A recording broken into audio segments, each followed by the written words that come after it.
Bonsoir. Bonsoir tout le monde. Bonsoir, bienvenue à la Cinémathèque Suisse. Ça fait plaisir de voir une salle quasi pleine. Merci beaucoup d'être là ce soir. Ce soir, on va clore un petit peu une année de travelling. C'est-à-dire que c'est la dernière soirée de travelling avant la coupure estivale. On reviendra évidemment cet automne avec ce concept. Donc les soirées de travelling, c'est quoi pour celles et ceux qui ne connaissent pas ? Donc c'est une collaboration de longue date qu'on a avec la RTS et l'émission Travelling animée par Catherine Fadbert, qui en fait chaque semaine sur la radio passe en revue un film qui a touché de près ou de loin l'histoire du cinéma, en revenant sur des anecdotes du film, l'histoire de tournage, etc. Et puis l'émission passe le dimanche matin et l'après-midi ou en fin de journée, vous pouvez voir le film à la Cinémathèque Suisse. Donc ça dure depuis 10 ans, c'est toutes les semaines. Et puis depuis une année, on s'est dit mais il faudrait qu'on trouve un truc en plus parce qu'en fait on aime bien cette collaboration, la radio, le cinéma. Et du coup on s'est dit il faut prendre un film parmi ce cycle.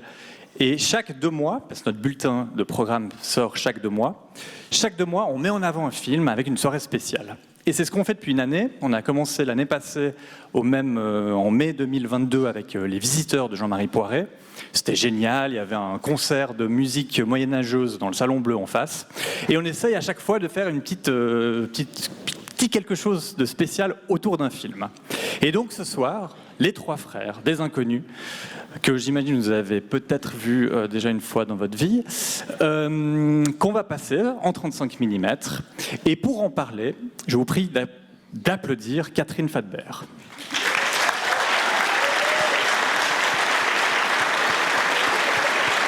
Oui, merci. Bonsoir. Bonsoir. Bonsoir tout le monde. Qui c'est qui a déjà vu les 3 frères lever la main? Waouh. Ah quand même, hein. Quand même, hein. Ouais, non, ça fait plaisir. Bon, en fait, on peut repartir. Ouais. Ouais. Non, mais on va appeler surtout Pascal Légitimus parce que vous êtes surtout venu pour lui, pour son film. Est-ce que Pascal peut venir, s'il vous plaît? Ah, il est là. Oh.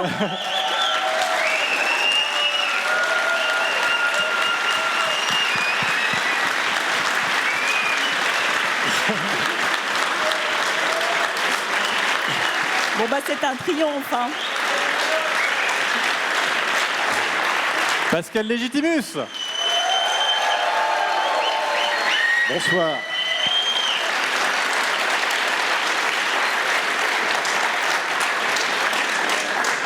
Bonsoir, je suis le truc en plus. Voilà. Et ça rime avec Légitimus, voilà. C'est bien fait votre truc, c'est bien, c'est bien. Donc c'est le seul Pascal de la bande, il en fallait bien un. C'est ça. Pas avec les 2 autres, c'est vrai qu'il démarre assez tôt, vous démarrez tôt, dans les années 80. C'est une question ? Oui, c'est une question. Il était une fois.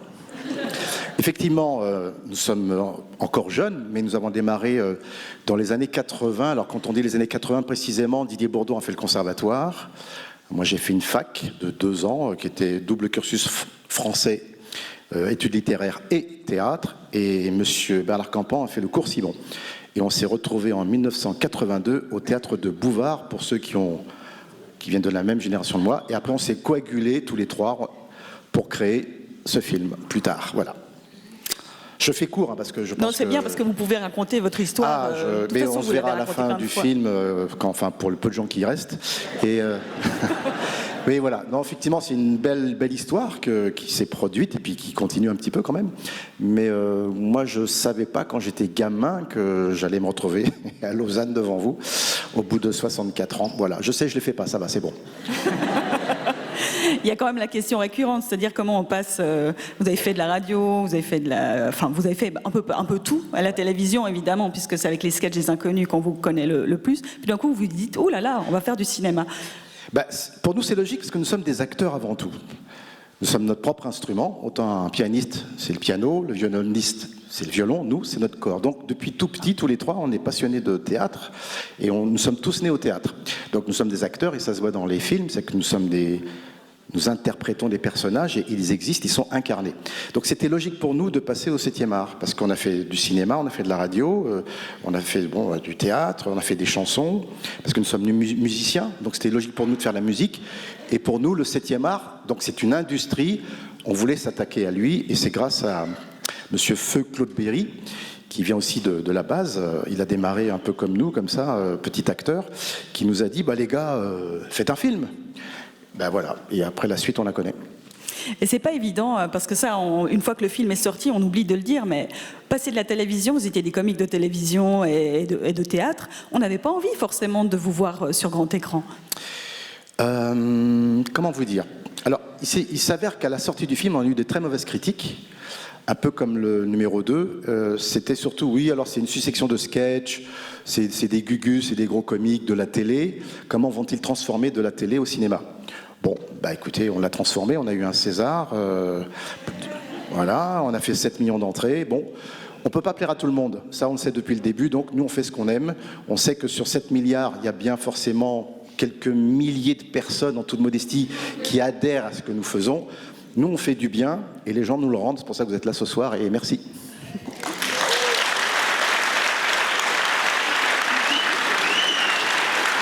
Alors, évidemment, on va poursuivre cette discussion après le film, mais juste avant ça, on a un petit cadeau pour vous. C'est que... Ah, pour eux, pardon. Ouais. Je me casse, moi, tranquille, ça va. Non, mais restez, restez. T'es un bouffon, toi. Tu me fais venir, tu me dis, ouais, tu m'empâtes, je veux un cadeau, tout ça. Et puis, en fait, c'est eux. Bouffon. Je te jure, celui-là, alors. Alors. Vous avez cru au personnage, là? Voilà. C'est pas évident. Hein. Alors, en fait, on a 3 posters issus de nos archives à Panta qu'on a reproduits et qu'on a fait signer par Pascal Légitimus. Et il y en a 3 qui sont cachés sous 3 sièges. Donc il faut que vous regardiez sous votre siège s'il n'y a pas quelque chose et vous levez la main et on vous amènera le poster signé par Pascal Légitimus.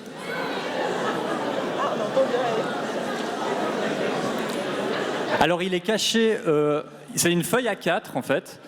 Normalement il devrait y en avoir 3. C'est bien, c'est un peu bordélique comme ça. On dirait de grands enfants. Oh. Ah, là il y en a un, il y en a un. Levez bien la main. Voilà. Alors 1, bravo.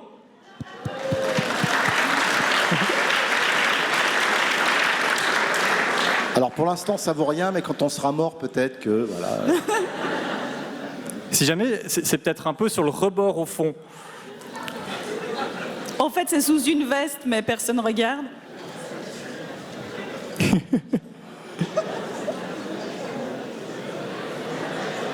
Ah, non. Bon. Bon au pire on fait ça à la fin. Mais non. Ah, voilà, monsieur. Cherchez bien.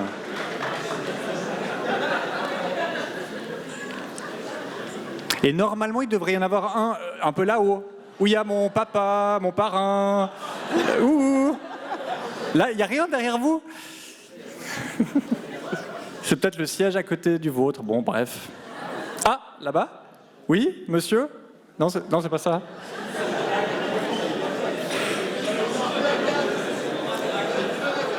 Bon, ils vont se battre. Ils vont se battre. Ouais. En fait, c'est mieux qu'un œuf de Pâques. Bon, tant pis, ma foi, il y en a un qui traîne, et puis ça sera pour ceux qui voudront, celles et ceux qui voudront bien le chercher. Ah, oui? Non, de nouveau, c'est le même. Ok, donc on revient après le film, donc je vous souhaite une excellente projection. Ah, tu as oublié de préciser? Non, mais... Vous aurez l'occasion à la fin de la séance de poser les questions que vous voulez à Pascal Légitimus, évidemment. Et pour tout ce qui est photo, dédicaces, etc., ce sera plutôt à la fin. Oui, c'est 62 € la photo. Merci. Merci.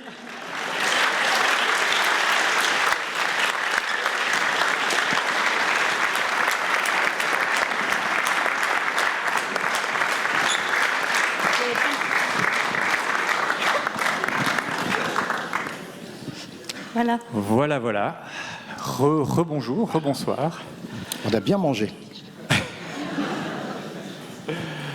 Donc nous, on va, voilà, ça va être une discussion entre tous ensemble. Donc si vous avez des questions, n'hésitez pas à lever la main. Il y a un micro qui vous attend. Faut bien parler. Qui est sous le siège. Ouais. Donc lorsque vous avez envie de poser une question, vous levez la main et puis le micro arrive.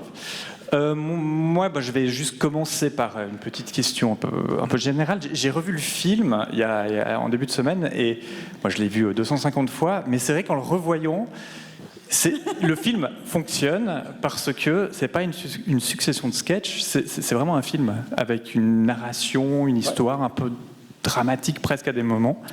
Effectivement, comme je dis souvent, très souvent dans les interviews, au départ, on ne voulait pas faire un film pour faire un film. On s'est dit, qu'est-ce qu'on va raconter? Donc on est parti de nos personnages dans la vie, donc d'une certaine réalité. En fait, les personnages qui sont dans le film, c'est nous exagérés. Voilà. Quoique. Et donc, on est parti donc de nous-mêmes. D'ailleurs, les prénoms le justifient. Ça légitime tout à fait tout ce qui s'est passé. Il y a des gens intelligents qui comprennent mes vannes, c'est bien. Alors vous riez tout le temps quand je dis des conneries, ça c'est bien. Et donc du coup, après on dit qu'est-ce qu'on va raconter? Donc raconter quoi? C'est l'ennemi du film. Dans chaque film, il y a toujours un ennemi. Rambo, par exemple, il a un flic qui le fait chier. Dans Ben-Hur, c'est Messala qui l'emmerde. Nous, on s'est dit, est-ce qu'on va faire un film à l'américaine avec un ennemi? L'ennemi, c'est la société. Comme tous les sketchs que nous avons édités, c'est le système qui est contre nous, le système qui n'est pas pour nous, des professions. Donc on s'est dit, on va taper là-dedans. Donc on est parti sur ce process, pardon. Et ensuite on s'est réunis chez Claude Berry, dans sa maison de campagne qui vaut très très cher. Et par exemple, à un moment donné, on visite un peu sa maison avant de travailler. Et dans sa chambre, il y avait un tableau au-dessus de son lit. Un tableau qui était blanc, donc. Et c'est moi qui fais... donc le lit est comme ça, 2 places. Et moi, la pièce était comme... Je vous le fais, comme ça, il y a une narration. J'arrive, je dis, ah putain, belle chambre et tout. En fait, il voulait nous montrer ses œuvres d'art, parce que Claude Berry était un féru d'art contemporain. Moi, je dirais contempourri plutôt, parce que... Vous allez comprendre pourquoi. Donc, on arrive là-dedans, et puis, la belle chambre, puis là, je vois un tableau blanc. Et je lui dis, mais c'est quoi ça? Me dit, ah ça c'est machin, ça vaut une fortune, c'est génial, c'est un mec que j'ai acheté, il y a que moi qui l'ai. Je dis, oui, mais il est blanc. Oui, mais regarde de profil, il y a des aspérités. Alors je fais ça. Ouais, mais combien ça coûte? Ça vaut 300 000 €. Ok, on continue. Et puis à un moment donné, dans l'entrée, il y avait une tubulure avec une espèce un homme et une femme en tubulure. C'était un 69. Il y a des enfants dans la salle? C'est bien. Vous expliquerez plus tard, à partir de 16 ans, ce que c'est, mais je crois qu'ils savent. Hein. Et je dis, mais c'est quoi ça? Ah, ça, c'est machin, Kellerman, c'est génial. Oui, mais c'est une tubulure. Et ça vaut 500 000 €. Donc le mec avait investi et donc, on est parti de là-dessus. Donc, on est parti de vérité qu'on a un peu exagéré, quoique, et on a construit une dramaturgie. Donc moi, mon problème, vous avez vu, je suis dans une boîte de pub, Bernard, comédien raté, donc on a collé une réalité, puis et après j'ai laissé les 2 autres écrire le scénario, parce que au cinéma, il y a une espèce on a des rôles très spécifiques. Didier et Bernard sont au cinéma, c'est eux ils s'entendent très très bien, ça va beaucoup plus vite qu'à 3 quand on fait une narration cinématographique. Didier, c'est plus la mise en scène, Bernard, c'est la narration, lui c'est les textes, et moi c'est des idées. Des idées. Donc au début, on amène des idées, parfois, ils sont partis pendant 1 mois et demi, 2 mois, ils ont écrit, ils m'ont montré le scénario, j'ai fait tac, voilà, on a fait des allers-retours, ça a donné ce film, c'est pour ça qu'ils sont crédités, tous les deux, mais moi je gagne des points, on va dire, ailleurs, parce que moi je suis plus marketing, finance, voilà, la reason why, le savoir-faire et le faire savoir. Donc chacun est à sa place, en tout cas pour le 7e art, parce que c'est une industrie, c'est compliqué. Voilà, merci.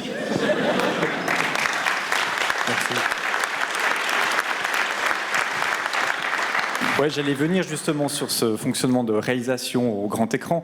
C'est vrai qu'on pourrait voir une sorte de parcours logique, que vous étiez sur les planches, ensuite vous avez fait de la radio, ensuite de la télévision.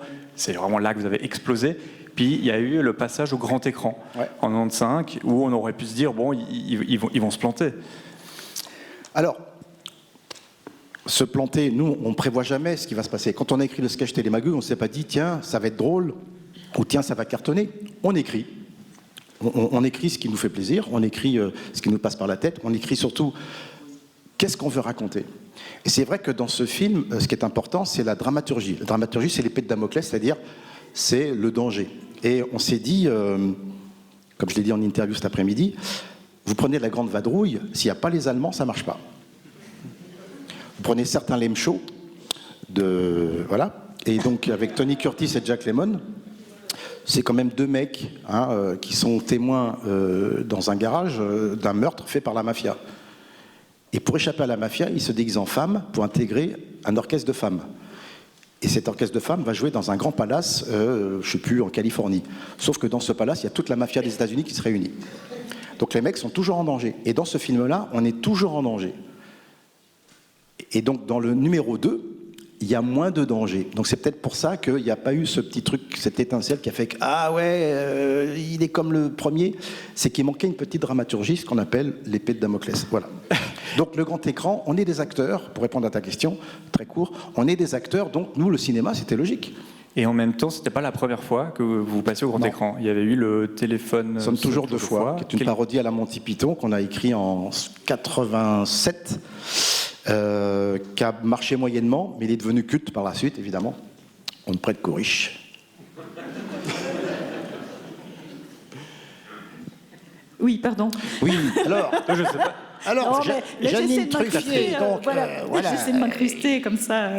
Non, par rapport à l'écriture du scénario, il semblerait que vous, Pascal, aviez lancé la première idée, c'est-à-dire celle de l'héritage. Ouais. Et après, tout s'est calqué dessus. C'est-à-dire qu'au début, on s'est dit, mais c'est quoi le truc? Et c'est vrai que on est autour de la piscine, j'ai dit, et si c'était un héritage? Voilà, on est parti de là-dessus. Après, si on était demi-frères, c'était pas comme ça au départ. Donc, en fait, chacun mène son manger, on fait une tambouille, et puis ce qui est bien de nous, c'est que c'est la géométrie variable. Si on a deux qui disent oui, l'idée elle passe. Si un sketch nous plaît pas à trois, à la poubelle, et ainsi de suite. S'il y en a un qui se bat pour une idée, et qui dit non mais ça j'aime bien, et qu'il arrive à nous convaincre, ou vaincre les cons, à un moment donné, voilà. Et des fois, c'est arrivé de se dire ouais mais j'y crois pas. Démonstration, prouve-nous que c'est bien. Avec des arguments, on dit ah ok oui, parce que l'imaginaire de chacun n'est pas le même. Même si on est complémentaires et différents, on a quand même la même façon, la même vision de la société et de ce qu'on veut raconter. Donc c'est ça qui est intéressant, c'est que tous les trois, on est vraiment dans la vie, on est cul et chemise, plus chemise que cul, bien sûr. Et souvent on me dit ils sont pas là les deux autres. Moi je dis bon, on n'est pas homosexuels. Voilà, c'est des petites vannes comme ça, c'est histoire de se débarrasser, mais des imposants. Mais en tout cas, il y a un consensus commun. Quand on est d'accord tous les trois, ça va beaucoup plus vite. Dans le scénario, vous avez aussi glissé, alors c'était certainement pour faire plaisir à votre public de la télévision qui vous a suivi, il y a quand même quelques références à vos sketchs télévisuels. Bien sûr. C'était un exercice obligé ? Non, mais à partir du moment où on était déjà connus avant, il était normal de créer le lien affectif, ce qu'on appelle le cordon ombilical, de donner aux gens ce qu'ils aiment. Donc ce sont des clins d'œil, et on appelle ça la complicité. C'est-à-dire que quand je vois l'émission Les Amours, vous connaissez Les Amours? Cette émission sont des couples qui se posent des questions pour savoir s'ils s'aiment vraiment et puis s'ils se connaissent. Nous, c'est un peu ça, c'est que vous nous connaissez. Si je vous dis Jean-Pierre Poupart, vous connaissez Jean-Pierre Poupart? Bon, Jean-Pierre Foucault. Voilà, c'est tout. Donc si je fais un sketch à Jean-Pierre Poupart, vous allez faire putain, mais c'est pas drôle. Voilà, donc il faut toujours des références. Et donc on a glissé des références de complicité, ce qu'on appelle du petit biscuit, pour vous. Et d'ailleurs, voilà. Les ch'tis, c'est ça. Hein. Qui a vu le film en premier? C'est les gars du Nord qui ont embarqué ce film qu'ils ont vu 3, 4, 5, 10, 15 fois. Et l'autre, il a mis de la maille de côté, il est venu en Suisse tranquille, et puis voilà, quoi. Et c'est malin, ça. Moi, je vais faire un film sur les Antillais. Les Antillais vont tout... Quoique, c'est pas sûr. Il faut qu'ils traversent, voilà, ça coûte cher, l'avion, tout ça. Enfin bref, ils vont être en business suit, peut-être. On vous entend beaucoup, Pascal Légitimus, faire des jeux de mots, raccourcir, inventer, véritable machine à gag, mais pas que, parce que finalement, l'humour se cache un petit peu partout. Je suis pas une machine à gag parce que mon but c'est pas de faire rire, je m'exprime comme ça parce que depuis tout petit, les mots, j'aime les mots. Pas les mots MAUX, quoique. J'écris des mots pour dénoncer les mots. Voilà. Alors les gars, vous riez pas là Mais c'est vrai que les mots, par exemple pour les rois mages, il nous fallait un slogan. Et bon, il y avait les rois mages, on s'est dit, il faudrait sur le marketing, une phrase d'accroche. Et puis je dis, les gars, j'ai une idée, j'ai mis les rois mages, ils sont venus chercher le Messie, ils ont trouvé les emmerdes. Voilà. Et c'est vrai que c'était le ton du film. Voilà. Donc moi, je suis un spécialiste des choses compactes qui veulent dire quelque chose. Je pourrais faire un très bon publicitaire. Mais bon, j'aime pas les publicitaires parce qu'ils nous vendent des trucs qui sont faux. Donc c'est pas... Et pour revenir sur les trois frères... Oui. Comment ça se passait concrètement une journée de tournage? Il y avait vraiment Didier Bourdon qui était plutôt à la réalisation, Bernard Campan qui parlait du scénario avec vous, avec le chef opérateur. Oui, c'est ça. De toute façon, c'est de la préparation. Donc on était tous les trois autour d'une table et pendant 2 mois, préparation, comment on s'habille, c'est quoi les chaussures, ainsi de suite. Bref, ensuite, Didier Bourdon était délégué pour faire le plénipotentiaire de l'énergie des inconnus. S'il y a des mots que j'utilise, vous ne comprenez pas, vous me le dites. Hein. Et Bernard plus sur le texte, mais aussi à la mise en scène. Et puis moi, j'étais en bac pour dire, excusez-moi les gars, je trouve que, je pense que, puis voilà. Non, mais il n'y a pas d'égo. Il n'y a pas d'égo. C'est ça qui est formidable entre nous, c'est que quand on est sur scène, ou quand on écrit un spectacle, on est autour d'une table et on déconne et on y va, et puis ça vanne. Après, on travaille, parce que pour faire rire, il faut être sérieux. Mais dès qu'il y a une industrie qui se met en place, à un moment donné, il y a distributeur, producteur, metteur en scène, après maquilleur. Et à un moment donné, c'est qui va te diriger? Sinon, on perd du temps. Donc voilà. Donc pour aller plus vite, il y a une stratégie, il y a une strate aussi. Et puis voilà. Mais parce que c'est en bonne intelligence, je pense, sans être prétentieux. À vous. Claude Berry vous impose un scénariste à un moment donné. Comment ça s'est passé avec lui? Au début, quand on nous impose des gens, c'est compliqué. C'est plus dur pour la personne qui vient dans une famille, quoi. Bonjour, je suis le beau-père. Mais dégage, bouffon, putain. Non, c'est compliqué. Mais il nous a donné de bonnes idées, ce qui fait qu'à un moment donné, on a dit, voilà. Mais c'est vrai que c'est compliqué d'être dans notre famille. Et d'ailleurs, quand on travaille, il y a toujours quelqu'un qui dit, j'ai une idée, j'ai un truc. On fait, ouais, donne. Poubelle. Mais des fois, il y a des bonnes choses, hein, mais c'est compliqué. Mais déjà, on se suffit à nous-mêmes. Hein, je veux dire, la preuve, c'est qu'on est musicien, donc on a fait de la musique. C'était logique pour nous, c'était naturel, et ainsi de suite. Donc les chansons, c'est nous qui avons trouvé les mélodies. En majorité, Didier Bourdon, parce que lui, il était toujours sur sa guitare. Et puis des fois, on improvisait. Et les coffres et les meufs dans le RER. Donc c'est une litanie qu'on déconnait entre nous. Comme Bijor, Monsieur Vincent. Bon, c'est moi qui disais toujours comme ça. Bijor, Monsieur Vincent. Donc après, qu'est-ce qu'on en fait de ça? Et ainsi de suite. Donc le cinéma, c'est pareil. Donc quand on a écrit Les Rois Mages, qui est une écriture beaucoup plus travaillée, donc travail de recherche, et ainsi de suite. Mais bon, là, c'est les trois frères, donc je vous écoute. On sent cette générosité entre vous trois, mais générosité aussi envers d'autres acteurs, des acteurs qu'on avait peu vus. Donc, vous invitez Elie Semoun, notamment. Alors, c'est vrai que nous déjà, les gens nous connaissaient, et c'est vrai qu'on s'était dit, il faut que le casting soit impeccable dans le sens où que les personnages correspondent vraiment à la vibration du comédien. On s'est dit, il ne faut pas prendre des gens qui vont composer quelque chose, mais des comédiens qui ont déjà cette vibration-là. Donc Bernard Farcy, j'étais en fac avec lui, fac de théâtre, donc, qui joue dans Taxi, qui joue mon patron. Et Elie Semoun, j'avais mis en scène Élie et Dieudonné en 89, dans leur premier spectacle. J'avais même écrit le sketch du ballon Cohen et Bocassa où ils s'envoient des vannes racistes. Et oui, c'est moi qui ai écrit ça.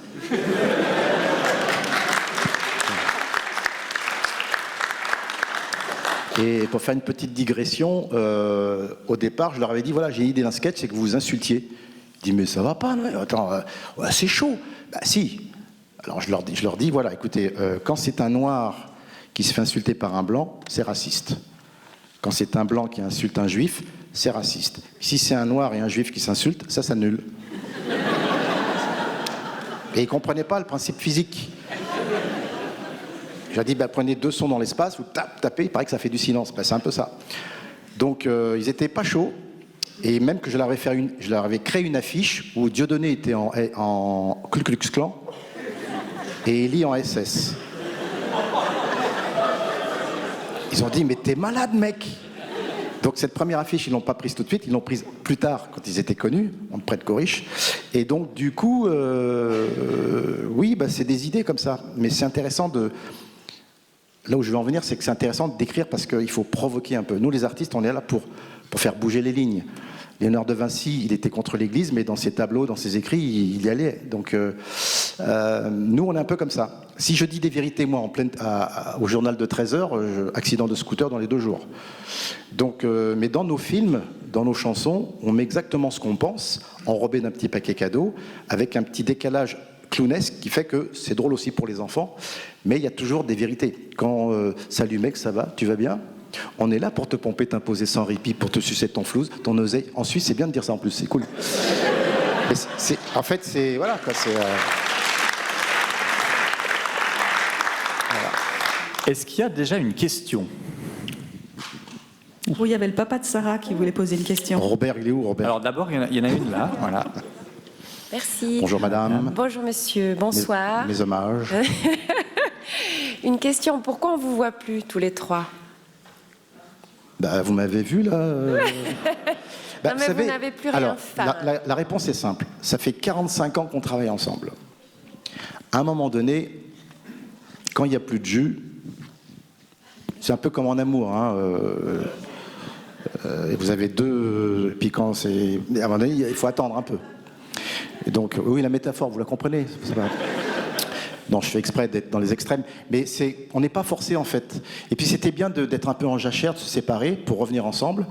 Alors, pour vous rassurer, on a le projet, mais qui est en montage d'un documentaire. C'est TF1 qui a racheté nos 182 sketchs pour 3 ans. Avant, c'était Canal+. Donc du coup, ils vont en faire ce qu'ils veulent. Et donc la première idée qui était moyenne, mais bon, c'est le petit hors-d'œuvre, c'est l'émission qui a été refaite avec plein d'humoristes et puis de comédiens. Et nous, on faisait là un peu le fil rouge. Pour ça, c'est fait. Mais le deuxième essai, c'est ce documentaire. Donc on nous a enfermés dans une maison pendant 2 jours et demi, pardon. Et puis il y avait des caméras partout, dans les toilettes, dans les douches, bref. Et il y avait un intervieweur. Et donc là, c'est un truc très intimiste. C'est un peu ce qui se passe là, c'est qu'on explique comment on travaille, comment on s'est rencontrés. Donc ça, c'est très intéressant. Il y a un peu des choses drôles. Et le 3e essai, c'est un film qui est en train d'être écrit par Yad Satouf, l'Arabe du futur. Vous connaissez Yad Satouf ? Alors, comme on n'a pas le scénario, on appelle ça le scénario du futur. Et donc, normalement, on devrait tourner, on ne sait pas quand, mais c'est dans les tuyaux, comme disent les vieux. Voilà. Mais Bernard Campan ne veut pas faire de scène. Donc si vous le voyez, vous envoyez des messages, il n'a pas Instagram, il n'a pas Facebook, il n'a rien, mais chez son agent, chez Adéquat, Bernard Campan, enculé, tu veux pas faire... parce qu'en fait, il n'a pas envie. Le cinéma, tout ça, les chansons, tout ce... mais la scène, il a peur, il dit, l'argument c'est... Ouais, mais on est trop vieux, et puis c'est pas pareil, et puis si les gens ils vont dire que c'est moins bien... On lui a dit, Didier et moi, écoute, on refait les mêmes sketchs, ressaucés à la nouvelle mode, c'est-à-dire qu'on va rajouter des nouvelles vannes avec 3 sketchs nouveaux, et puis voilà quoi. Parce que les gens veulent des tubes. Et puis qui nous a vus sur scène là ? Levez la main, ceux qui nous ont jamais vus sur scène, levez la main. Bah voilà, donc... J'ai bien répondu, madame ? Merci. Alors... Est-ce qu'il y a d'autres questions ? J'avais vu une main levée. Un monsieur pour changer. Monsieur, là. Bonsoir Pascal. Moi j'aurais une petite question, c'est en fait qui a trouvé le nom de scène Les Inconnus ? Et vous seriez resté inconnu, vous seriez passé pour des cons, puis là vous passez pour des génies en fait. Voilà. C'est toi qui le dis, hein. Alors on a fait un brainstorming parce que nous avions un producteur qui s'appelle Paul Lederman et Claude Martinez. Claude Martinez était le producteur des Gypsy Kings et Paul Lederman a produit Coluche, Le Luron, Claude François. Donc c'est un type qui... Donc on a été le voir ce monsieur. Donc c'était il y a très longtemps, en 85. On lui dit voilà, on aimerait que ça soit vous parce que voilà, vous avez une réputation. Il nous a dit ça m'intéresse pas, ça m'intéresse pas. Et c'est Claude Martinez qui a dit il y a un truc chez vous, je vais vous mettre à l'essai au Théâtre du Splendide, donc au mois de mai et juin. Coluche est décédé au mois de juin 86, fameux accident malheureux. Et comme Lederman était veuf, il est venu nous voir après au Théâtre Fontaine, où on a joué 1 an. Et il a dit à l'ouvreuse, ça va les petits, ça marche bien ? Il a dit, mais ils sont drôles, ils sont formidables, c'est bourré tous les soirs, parce qu'il ne venait pas au début. Et c'est à partir du moment où ça a commencé à marcher qu'il a dit, Voilà, donc il s'est occupé de nous et il a dit, il vous faut un nom. Donc on a fait un brainstorming, on a trouvé plein de noms, les saltosopucs, enfin des noms improbables. Et puis je crois que c'est lui qui a dit, les inconnus, pourquoi pas? Parce que si vous êtes connus, ça sera sympa, ça va être drôle. Si vous n'êtes pas connus, vous le resterez. Et on s'est dit, parce qu'on réfléchit, peu importe le titre, si l'œuvre est talentueuse et qualitative, le nom va forcément ressortir. Voilà. Comme Guns N' Roses, enfin, tu as des noms, tu vois, tous ces noms c'est Deep Purple, Prince, tu vois, enfin, peu importe. Donc, du coup, voilà. Et c'est vrai que les inconnus qui ne sont pas restés longtemps, tu vois. Donc, c'est du biscuit pour les journalistes. Et d'ailleurs, à la même période, en 94, il y a un autre groupe de comiques qui s'appelle Les Nuls, qui sortent aussi leur long métrage. Ouais. Ça, c'est... vous êtes arrivé du coup... Enfin, vous étiez là avant, à la télé, je crois, mais du coup, le long métrage arrive une année plus tard. Ouais. Est-ce qu'il y a eu une forme de concurrence ou non? Non, nous, on se connaissait tous, avec Les Nuls. Moi, je connaissais bien Chantal Levy. Il se trouve que ce sont les autres qui créent cette concurrence. Mais la concurrence de quoi? Sauf que nous, on était sur une chaîne populaire, Antenne 2, ils étaient sur Canal+, qui était plus private. Ils avaient plutôt un esprit américain, donc un peu plus absurde. Nous, on était ancrés dans des sketchs de société. Donc après, et c'est vrai que Carrette est décédé très tôt, c'était un super comédien. Farrugia est devenu producteur. Chabat, il réalise beaucoup plus.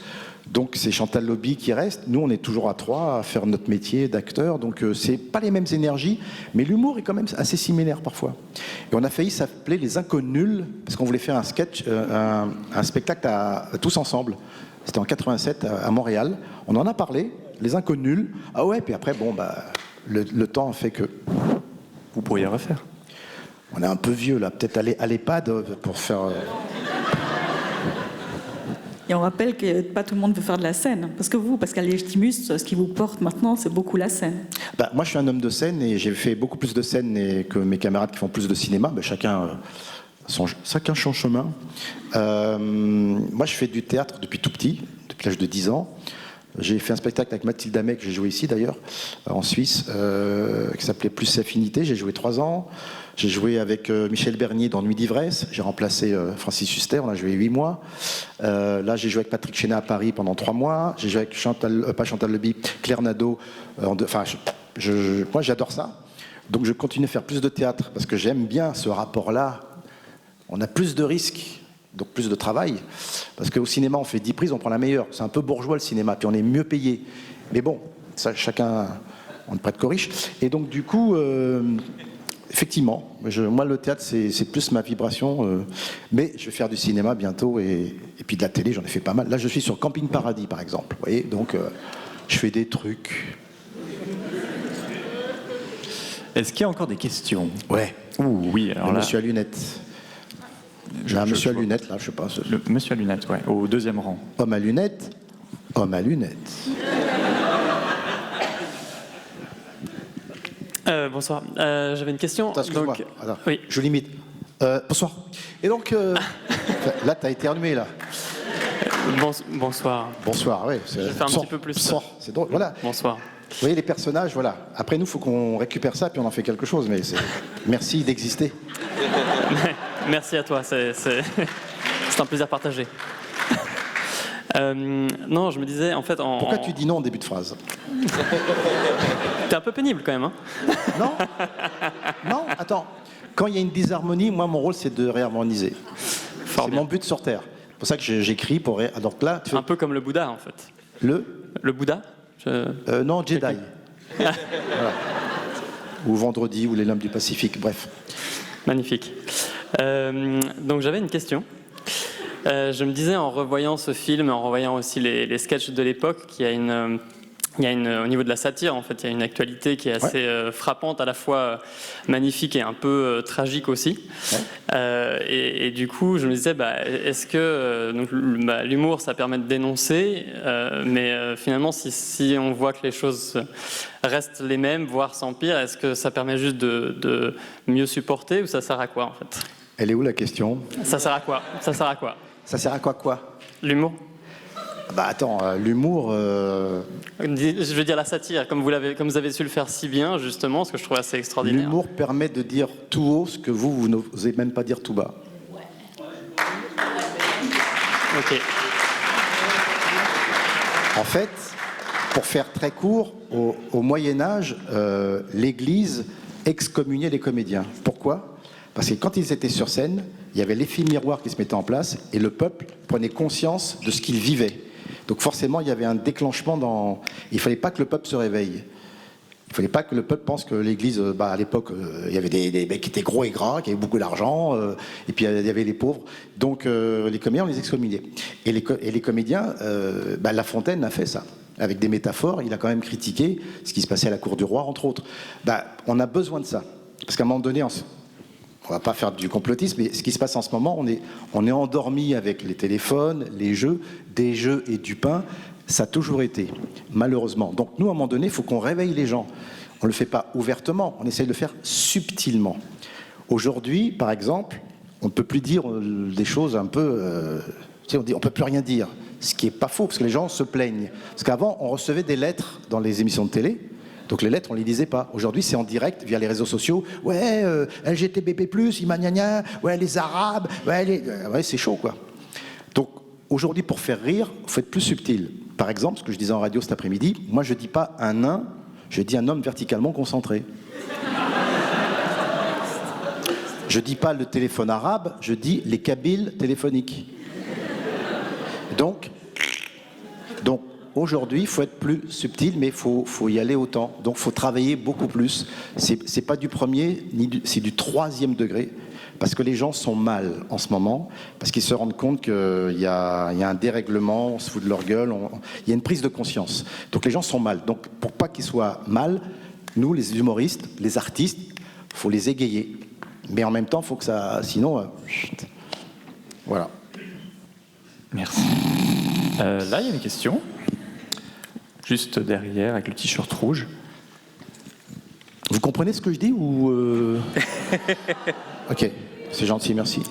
Bonsoir, monsieur Legidivius. Bonsoir. Écoutez, je voulais juste vous poser une question qui me taraude depuis des années. C'est ce Koundélich. Alors, taraude, c'est un verbe qui Il faut parler près du... Ouais, qui me prend la tête, quoi. Qui vous titille. Et puis qui me rend presque fou. Ouais, je vois, ouais. C'est le Koundélich. Ça vous est venu d'où, cette histoire de Koundélich?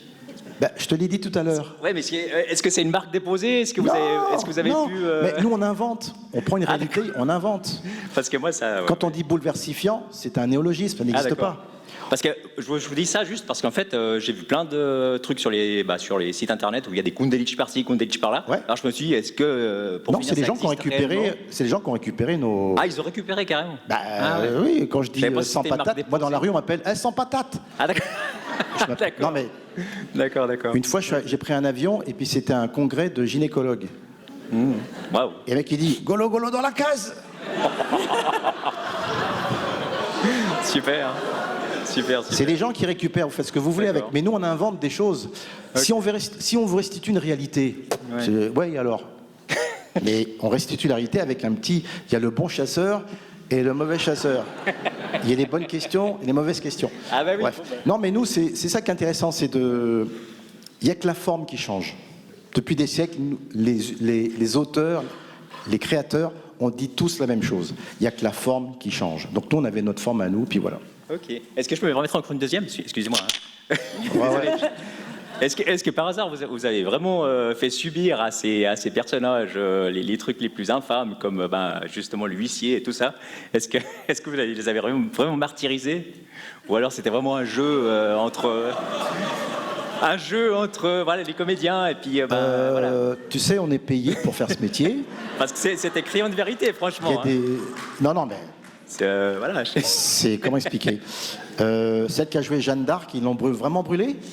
Non mais il y croyait vraiment. C'est du cinéma. Non mais c'est du cinéma. Ah bah alors c'est sacrément. Donc tout va bien. Et puis s'il y a des grosses cascades, il y a des cascadeurs qui. Et puis le monsieur qui s'est électrocuté, il était encore en vie, quoi.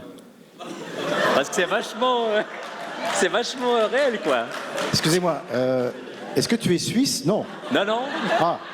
Il est Mais pas c'est suisse, c'est lui. tellement bien fait que c'est hyper réel, quoi. Ok, non mais voilà. En fait, tu poses des questions, mais tu as les réponses dedans. C'est Ah, marrant mais ça. je sais pas. Voilà, c'est une Merci, question cher ami. bête, mais j'ai quand même posé. Non mais c'est cool. Je suis obligé de. C'est cool. Y a-t-il d'autres questions? Ah, madame. Bonjour Irma. Alors il y a le micro derrière vous.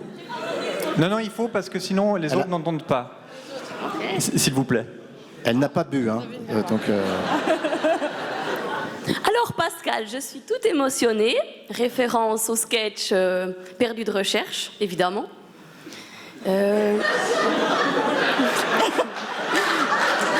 mais bref. Bref, je t'adore, mais ça tu le sais déjà. Je fais pas de déclaration, hein, parce que tu as assez de fans. En fait, où est venue l'idée du film de Madame Irma? C'est tout ce que je voulais savoir. C'est quand qu'il va passer la Cinémathèque?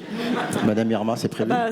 On faut demander. Ça, c'est Didier Bourdon qui a écrit l'histoire avec un auteur. Donc moi, je ne suis pas concerné. Je suis désolé. Donc Didier Bourdon, il est sur Instagram comme moi. Vous voyez un petit message et vous lui posez la question. Merci. Je vous en prie. Il y avait une question de la dame juste derrière vous. Voilà. Ouais. Oui. Merci. Parce que vous appelez Irma, donc vous avez... Ah oui, d'accord, je comprends. Ouais, d'accord. Voilà, moi, c'est pas une question, c'est juste quelque chose que j'aimerais qu'il soit dit, parce qu'on parle beaucoup de ce qui fait rire, et puis de votre forme, la forme que vous utilisez. Mais avec cette forme, vous avez fait un vrai beau film sur l'abandon. Oui, tout à fait. Oui. Non, mais... Avec des... Oui. Oui, de toute façon, il y a beaucoup de thèmes dans ce film. Le racisme, bien sûr. L'abandon. Oui. Mais l'abandon des hommes par les femmes, des femmes par les hommes, des enfants par leur Oui. mère ou par leur père. Tout à fait. Enfin, c'est vraiment... très psychanalytique. C'est vraiment... Voilà. Et puis le fait qu'on soit demi-frères, donc Je c'est suis- Rémus et Romulus Legitimus. Non, mais c'est vrai. Je suis psychologue. Non, mais... Alors... Non, mais... J'entends souvent ce genre de propos qui sont assez justes. Il y a même un type qui a fait une thèse, on en parlait à table tout à l'heure, qui a fait une thèse de 250 pages sur les inconnus. Et c'est brillantissime parce qu'il a tout analysé. Les personnages, les costumes, les perruques, les chansons, les thèmes. Et il a analysé un peu comme vous, madame, et il a tout décortiqué. Et c'est vrai que, naturellement, en fait, nous, on ne se dit pas, on va faire un thème. Un thème précis. En fait, on s'exprime. S'exprime. C'est primordial que ça sorte. S'exprime. Donc...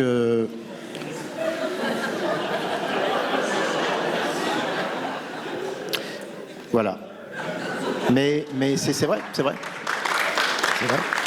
Par exemple, pour faire court, à un moment donné, je licencie un monsieur noir, et donc c'est mon père dans la vie. Et donc, il est un peu dans les films des inconnus, comme ça, parce qu'il est comédien. Et c'était drôle d'avoir mon père en face, que je licencie, alors que c'est lui qui m'a passé le flambeau, parce que c'est un acteur. Mais symboliquement, c'est intéressant. Ça veut dire aussi qu'entre noirs, le pire ennemi du noir aujourd'hui, c'est le noir. Par exemple, aux Antilles, par les Antillais, il y a donc la Martinique et la Guadeloupe. Quand on dit ça au fait, c'est un Martiniquais. Quand on dit ca au fait, c'est un Guadeloupéen. C'est-à-dire, comment vas-tu? Donc déjà, rien qu'à l'intonation et ce qu'on entend, l'onomatopée, on sait à qui on a affaire. Et déjà, il y a une espèce de... Et entre les Martiniquais et les Guadeloupéens, il y a un truc, alors que c'est pas normal, alors qu'ils ont subi l'esclavage. Donc, effectivement, tout est fait pour énoncer les choses, parce que là, il y a plusieurs couches en perse, donc du coup, c'est ça. Et d'ailleurs, Non, vu qu'on c'est mon parle, sponsor, pour ça que je le glisse des fois. on parle de votre père qui joue dans le film, mais à la fin, il y a aussi Claude Berry qui joue le juge. C'est ça. C'est venu naturellement un petit peu ou C'était notre producteur, je crois que c'est Didier Bourdon qui a eu l'idée de mettre notre producteur, qui est un ancien comédien. Et puis comme ça, il surveillait un peu le film. Non, mais c'était amusant qu'il ait un clin d'œil. Et puis bon, comme il est parti, nous, on est fiers d'avoir mis cet homme qui nous a... En fait, c'est lui qui nous a dit « Les gars, faites 3 films !» Donc on a signé pour 3 films, voilà. Parce que tous les autres producteurs auraient dit non. Donc c'est le seul qui a accepté, parce que il était aussi de l'autre côté. C'était aussi un artiste, c'était pas qu'un producteur. Et puis avec les MeToo, maintenant il y a des reproducteurs. C'est débile ça. c'est autre chose. Il y a une question là-bas. Ah, jeune homme. C'est une dame ou un jeune homme? C'est une transgenre? C'est quoi? J'arrive pas à voir. Non, mais en ce moment on sait plus, hein, on est perdu. Bonsoir. Ah, c'est un homme. J'avais juste une question, c'était par rapport à la postérité de votre film et au niveau des thèmes abordés. Vous avez des blagues qui étaient assez... je ne sais pas si elles pourraient passer maintenant, et ma question c'était plus, est-ce que vous aurez des regrets et est-ce que ce genre de blague pourrait passer maintenant? C'est pas une blague en fait. Non mais ce qui est dit, ce ne sont pas des blagues, les dialogues par rapport au racisme, tu veux dire? C'est pas des blagues, ce sont des vérités. Quand l'autre il dit tiens, il me balance les clés, tiens vas-y va laver la voiture, c'est la réalité. Et des fois la réalité est pire que la fiction. Là je trouve qu'on est gentil dans ce film. Parce qu'il y a des trucs dans la vie, ça va loin. Hein. Là il y a encore, je ne sais plus qui, un mec qui a égorgé ses 2 enfants et sa femme et il est parti. Tu mets ça dans un film, tu fais... non, il y a des trucs... Non, mais on peut aller plus loin, mais des fois... donc c'est le public qui choisit. Le cinéma, c'est ça qui est bien. Ça ne s'impose pas comme à la télévision. Les gens choisissent de venir. Donc ceux qui choisissent, à un moment donné, ils prennent un risque. Mais nous, on ne fait pas attention à ça. Parce qu'on ne peut pas plaire à tout le monde.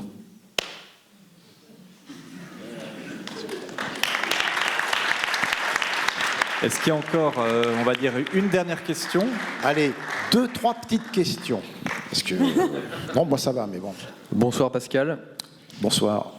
Ma question est la suivante. Quel a été ton meilleur souvenir durant ce tournage des 3 frères? C'est le film en entier, parce que le fait de faire un film pour nous, c'était déjà improbable, parce qu'on s'est dit, qui va nous accepter? On a beaucoup été critiqués, comme tu l'as dit tout à l'heure. Donc non, c'était un bonheur sans nom, parce que... Et les fous rires. On a eu des fous rires sur ces films, c'était difficile des fois on faisait 10, 15, 20 prises, parce qu'on riait, quoi. Donc la scène de fin, là, la toute fin, qui est le petit truc à la fin, c'est une impro. Et on voit Didier qui est un peu limite borderline. Mais c'est le fait d'être libre. On avait carte blanche. Bon, avec moi, c'est un peu... Mais on avait carte blanche. Ah, vous voyez ce genre de blague, vous? Ah, oui. On était les patrons, quoi. Tu vois, il n'y avait pas qu'un qui dit non, faites pas ça. Et donc c'est la liberté dans la joie. Voilà.